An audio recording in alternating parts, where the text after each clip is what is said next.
The average person on the world doesn't understand how connected they are to space capabilities. But the connection is there each and every day, and the average person uses space routinely throughout their day. If you more times before they even have the first cup of coffee.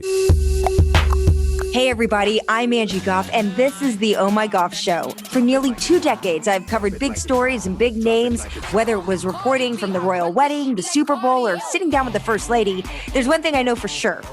Behind every headline is a human story, one filled with ups, downs, laughter, and life lessons.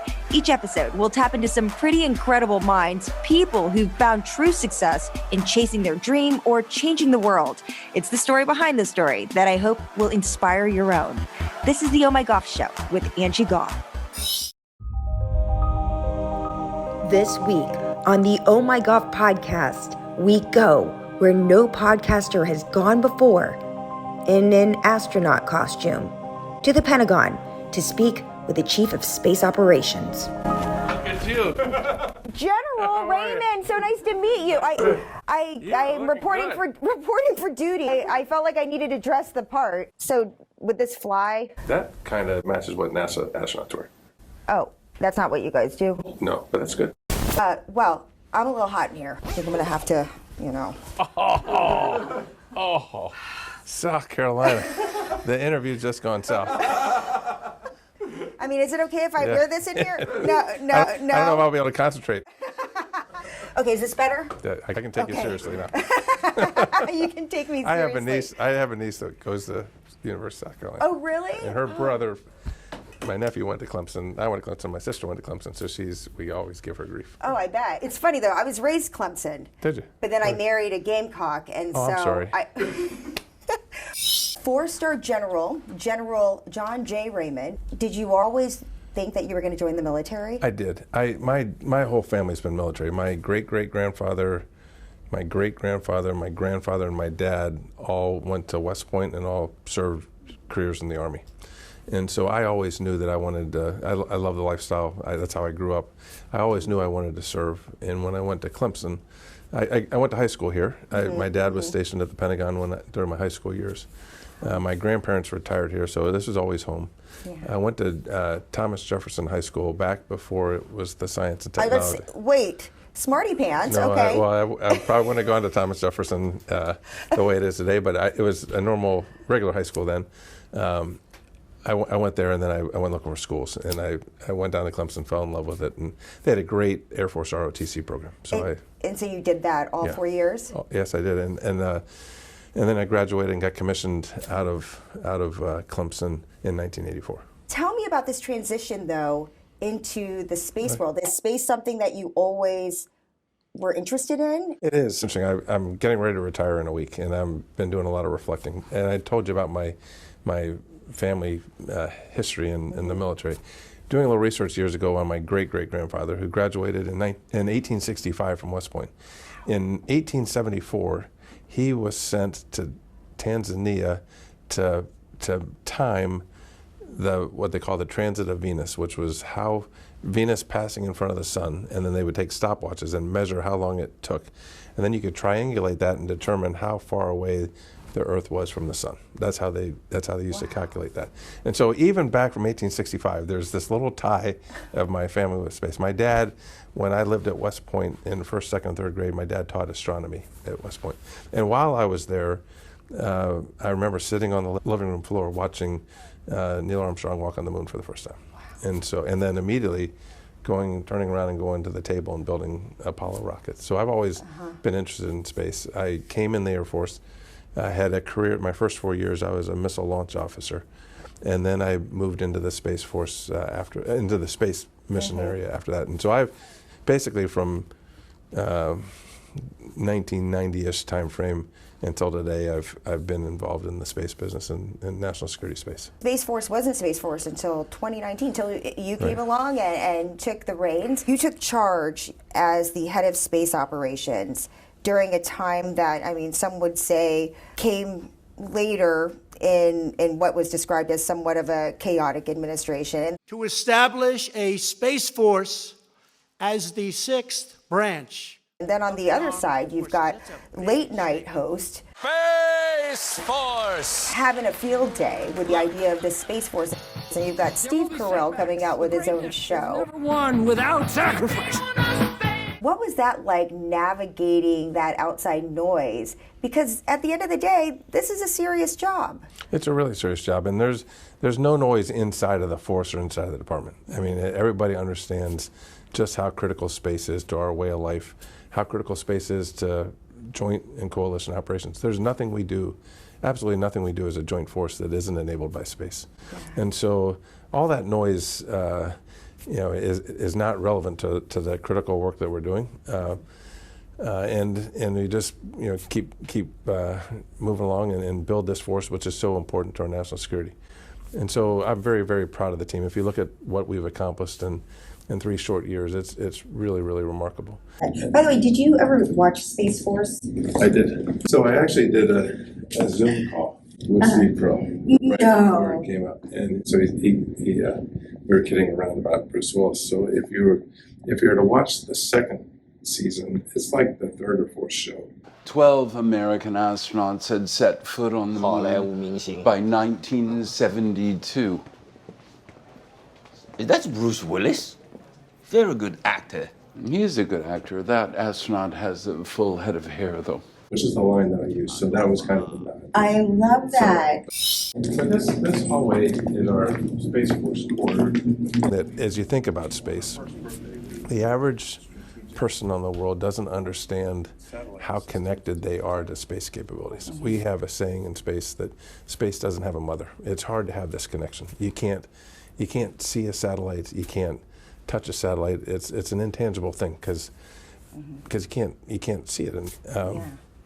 But the connection is there each and every day, and the average person uses space routinely throughout their day. If you more times before they even have their first cup of coffee. If they use their smartphone, they're using space, because without it, your smartphones are they're dumb phones. They can't connect. If they pay gas at the pump, they're using space. That's all done via GPS timing signals. If they get weather reports, they're using space. If they communicate over vast distances, they're using space. So there's nothing that we do as a society in this information age that doesn't ride on the timing backbone that's provided by GPS. And so, but most people don't know that. Yeah, they don't. And most people would say, well, what does Space Force do? Because I told my son yesterday, he's 9 years old, and he's really into video games and all that. And I said, I'm interviewing the head honcho of Space Force. And he was like, what? And he was like, there's a force, and there's war in space. In his eyes, he imagines that you're up there with lightsabers, protecting Mother Earth. And it's really not. That's not the case. You have not gone to space, right? I have not, but we are in the protection business. We're a military service, but we do that from the ground. So we do everything from procuring and designing and procuring satellites, like the GPS satellite that we operate. We launch those satellites into orbit off of our ranges in Florida and in California. Once they're on orbit, we check those satellites out, make sure that they work. We operate those satellites while they're on orbit. We keep track of about 47,500 objects that are in space. Is that all the space junk that we always hear about? It is. The vast majority. That stuff scares me. The vast majority of it is space junk. There's about a little over 5,000 satellites. Everything else is junk. And the numbers have increased significantly over the last couple of years of the amount of objects that are in space. Yeah. So we keep track of that. We act as the space traffic control for the world. So if two things are going to collide, we provide warning to make sure that they don't collide so we don't cause more debris. We integrate those capabilities into joint operations. So there's nothing, as I said, nothing we do, whether it's humanitarian assistance, disaster relief, or combat, that isn't enabled by space capabilities. And now, more so than ever, we have to protect and defend those capabilities, and to make sure that, I always say when you go into the room and you turn the light switch on, the lights are always on. Well, we want to make sure that space is always on for our nation as well. Yeah, I mean, because I saw a video you did. You talk about how back in the day we just had to worry about black holes and astrophysics and solar flares, right? That's right. But it's a whole new ball game now. There's so much out there. My son did mention, he was like, does he have to worry about the hackers? And I'm like, oh yeah. And so just looking back or looking forward at least, what would you say are the biggest threats out there right now? Well, first of all, there's a couple threats. First of all, we've been integrating space into our joint operations for a long time. Our competitors or adversaries, however you want to describe them, have also seen the advantages that we get. And they're doing two things. One, they're building their own space capabilities for their own use. And so just as we've had these advantages, if deterrence were to fail, and our mission is to deter conflict, not to get into a conflict, but if deterrence were to fail, we would be up against an adversary that would have the same benefits that we have, their use of space. The other thing that they're doing is they've seen the benefits that we get from integrating, and they don't like what they see, and they're designing capabilities to keep us from accessing space. Everything from reversible jamming to destruction, launching missiles from the ground and blowing up a satellite, for example, with what China and Russia have both done. Trying to get our satellites? They're testing capabilities that would be able to, that would then be able to be used in time of conflict to destroy our satellites. And then, as you said, there's cyber threats as well. So we're responsible. We are responsible for protecting and defending against a full range of threats. It's a huge job. It is a huge job. That is a huge job. After 38 years and nearly 3 years at the helm of this newest branch of the U.S. military, looking back, you talked about being really proud of the things that you've done in such a small amount of time. So what would some of those things be? Yeah, so it's not what I've done, it's what our team has done. I'm blessed to serve with a great team of folks. And what started out on the 20th of December 2019 with one person officially in the Space Force, that being me, we now have close to 16,000, both active duty and civilian. So we've grown the force. And so all the people that have come into the force have all had to volunteer. You can't order anybody to move from one service to another. They've all volunteered to come in. And they're spectacular men and women that are... Are these the Guardians? These are the Guardians. And so we've completely reorganized the space organizations to allow us to go fast. We wanted to be small, lean, and be agile. So we've completely flattened the bureaucratic structure, if you will, so we can move at speed. We've do our own budget now. We have our own budget, and we compete for dollars inside of the department to make sure that we can have the capabilities that our joint force requires, and so we do that work.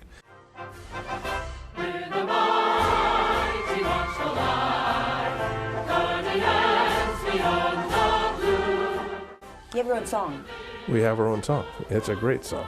Yeah, we have a young man. There was a young man that was he was a Nashville singer-songwriter, and he had some platinum level records. I mean, a really good songwriter. He wanted to serve his country, and so he joined the Air Force and came into the Air Force Band at the Air Force Academy in Colorado Springs. And so when Air Force Space Command was in Colorado Springs, he supported us, and he learned about space and liked it. And then he left the service and went back to Nashville. And a couple years ago, he reached out and said, "Hey, I've got an idea for a song." And it's been in work for a while, but we unveiled it just a few weeks ago, and it's a great song. What's the name of it, and what does it mean? Semper Supra, which is our motto, and it means always above. And so when we were thinking through, what do we call ourselves, Guardians, and our seal and our flag and all the culture and identity things that come along with the service, a young airman that was stationed in Germany, a public affairs airman, reached out to me and said, "Sir, I've got a great idea for a motto. It's Semper Supra, always above." And he went through what the other services mottos were, and this one, I said, "That's perfect." And so we adopted it, and it's been a big hit for our Guardians. The Air Force didn't have a problem with this because they're always above too, right? I mean, they're for the most they're part. aim high. They're aim motto high. has been Okay, where's the cutoff? Like, is there There is a cutoff. It's about what they do and what you do, because in all reality, a lot of people thought, hey, that former President Trump just came up with this idea, I'm going to start a new branch of military. But in all reality, I mean, this was in the works for a very long time. This has been discussed for many, many, many years, probably 30 years. We've been debating what the organizational structure should be for national security space. Congress, bipartisan supported Congress, passed the law, or drafted the law that was signed and in effect became our birth certificate. But it's been talked about for a while. The United States took an opportunity to establish this force while we were still the best in the world. I was an airman for 35 and a half years, and the Air Force led the space mission for the Department of Defense. but they lead a lot of other things as well. And the time came because of what we saw happening in the domain and how fast our competitors were moving. The thought was we needed to stand up a service that came to work focused on this each and every day so we could remain the world's best and to deter conflict. And we're committed to, if we can deter conflict from beginning or extending into space, then we can deter conflict from spilling over into other domains. And that's what we want to do. Looking back, 38 years, why now? Why now retire? Well, it's been 38 and a half years, and you know, I've been really privileged to serve. If you had asked Second Lieutenant Raymond that I would have served in the Air Force and now the Space Force for this many years, I would have told you that ain't going to happen. But I've been really lucky. I've loved every minute of it. I've had great jobs in the service. We've got all the major building blocks in place. We've got a great team in place, and now it's time to take a step back and let others take it from here and run with it. Yeah, so you feel confident leaving behind the work? I feel very confident. We've got everything really well planned out, and we've got a great team of guardians. We got a great leadership team, and the gentleman coming in to take my spot I've served with for many, many years, and he'll pick up and run and take this service to even newer heights. What will you miss the most? The people, without a doubt. And so the gentleman in the middle is a guy named Bernard Schriever. Yeah. I get to work with the coolest people. Everybody that came in as a volunteer. Some people that had been in the Navy for 20 years or the Army for over 20 years have volunteered to come into this service. And they all wanted to be part of something new. They all wanted to help build this thing that's so important. And to get the opportunity to serve each and every day with the people that I get to serve with, it's truly remarkable. And that's I'll miss a lot of things, but that is clearly at the top of the list. Yeah, I mean, but let's be honest. I mean, it sounds like the coolest branch. I mean, I'm an Army girl. You know, I grew up beat Navy, but Space Force. I mean, who doesn't want to be a part of that? Well, you know, the interesting thing is we're attracting incredible talent. We have more people knocking on our door than we can take. We're, again, a really small service. It doesn't take a lot of people to do the space mission. It's not manpower intensive. So, for example, to operate the GPS constellation for the entire world, we do that with less than 100 people. And so it's not manpower intensive, it's technology intensive. So you have to be really smart. We take a very high, we're a very selective service. We can be, because we're small, we only take about 500 enlisted guardians a year and about 300-ish officer guardians a year, so about 800 total every year. Wow. So we're very small, and we can be selective, and I'll tell you, the talent that we're attracting is gone through the roof. We've got really incredible people on our team. Do you have to do PT? We do. Oh man, okay, I'm out. Would you want to go to space? Right now, my feet are firmly on the ground. But I wouldn't say no. What are you looking forward to doing the most once you're done? Yeah, I'm looking forward to spending more time with family. You're a military dependent. Military dependents serve as well. Our three kids, each of them went to 3 different high schools, and each of them has served in their ways. I will tell you, if you were to go ask any one of my kids, they wouldn't trade it for the world. They're more resilient. They can make friends easily because they've had to. They've got a little bit more of a worldview because they've lived in England and they've lived in Japan, and they've lived across the country, and so they wouldn't trade it. But I'm really looking forward to getting to spend more time in one place with my family, and I'm looking forward to that. So you're going to stay here in the Washington area? We are. So again, all 3 of our kids have relocated here, or 2 of them have, and 1 will graduate college in December and will relocate here as well. And so it'll be nice for the first time in a really long time where we all live together in the same spot, and we look forward to cherishing that.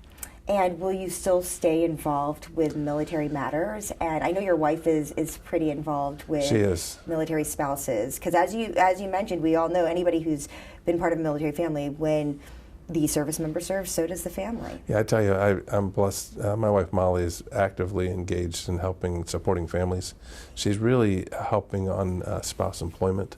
That's one of her big issues. And as we build this service, families are a critical part of our service. So building the connections with family members who, for example, have left other services or are new to this service, she really works hard to connect and take care of those families. We obviously want to remain involved in ways that we can. Obviously, I won't be leading the force, but we want to be helpful, and we'll continue to serve in ways that we can to help our families and to help our guardians. Yeah, maybe make it back for some football games. That'd be great. Because you're so involved with Clemson quite a bit, right? You do. I do. I went to school there. I wouldn't be here today without Clemson. The ROTC program that I was part of really helped build the foundation for any leadership skills that I may have. And so I try to give back as much as I can to ROTC. I'll go back usually once a year and talk to the ROTC cadets. The message that I say is, if I can do this, you can do this, because those folks are a heck of a lot smarter than I ever was when I was in school. And it's just fun to be able to give back. What would you say is some of the best advice you've ever received? Is there one thing that sticks with you and has stuck with you throughout your entire career? It goes all the way back to Clemson. I remember I got commissioned on the 11th of May, and my dad came down and administered the oath to me. And then they went home. My mom and dad came home here, and I stayed down there for a while. And the colonel that ran the ROTC detachment is a gentleman named Colonel Lou Jordan. And I remember I was in his backyard, and he sat me down and he said, "Jay, remember, you're good enough to do good." And I think that's important for people to know that there's a lot of opportunities in the military, and if you work hard and are a good person and treat people with dignity and respect, and you can do amazing things in our military. And if you were to told me 38 and a half years ago that I would become a chief of space operations, there's no way. Yeah. I remember I was at Clemson in 1983, and a gentleman named General General Hardinger. He was the first commander of Air Force Space Command. He came to Clemson and spoke to us about Air Force Space Command. The command was only 1 year old. Wow. And to think that in my career, I spent, I don't know how many years it was before I took command of that command. So I learned about it when it was 1 year old at Clemson, and then I had the opportunity to command it. And that command is what formed the nucleus of the Space Force when we established the Space Force. So it's come full circle, and it's a real privilege to have the opportunity to do that. Is your wife excited about the retirement? She is. We're everybody's excited. What does she want you to do first after She you're probably done? wants me to get a job. I know, that's going to be quite the adjustment, right? Yeah, so we haven't had any time to think about the future. So we've really just run to the finish line, and we rented a small apartment that we moved into, and then we're going to figure it out here over the next few months. And I think after a couple weeks in the apartment, I think she's ready for me to get gainfully employed somewhere. Sounds like a happy marriage. Yeah, I mean, that's how it is. Rapid fire round with General Raymond. Let's go. Best part about your job? Working with the people I get to work with. Worst part about your job? Having to work through bureaucracy. Favorite space movie? The Martian. Not Spaceballs? No, The Martian. Do you believe that other life exists out there? I'm not naive to think that there might not be something out there. Would you rather be stranded on the moon or on Mars, and why? I'd rather be stranded on the moon. It's a little closer to home, and probably a little bit less of a harsh environment. Well, General Raymond, congratulations on your retirement, and thank you so much for joining us. Thank you. I really appreciate it, and thanks for all the support that you provide as well to our military families. It means a lot to all of us, so thank you. Wait, is this how we do the high five? I thought No. you do this. So no? No. No, that's not how we do it? That's not how we Is do there a it. secret handshake or No. anything? No? Okay. All right. We'll just settle for this. There you go. Okay. Thanks for listening to my mom's show. Don't forget to subscribe.